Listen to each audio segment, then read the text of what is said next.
Gorong-gorong kali sepak yang diduga sebagai biang kerok banjir kali gabus dan juga kali sepak akhirnya dibongkar guys ya.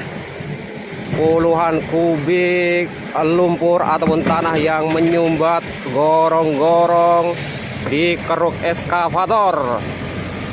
Jadi sebagai info buat teman-teman semuanya, ini adalah instruksi langsung dari Gubernur Jawa Barat Kang Deddy Mulyadi setelah beberapa saat lalu kita up di media.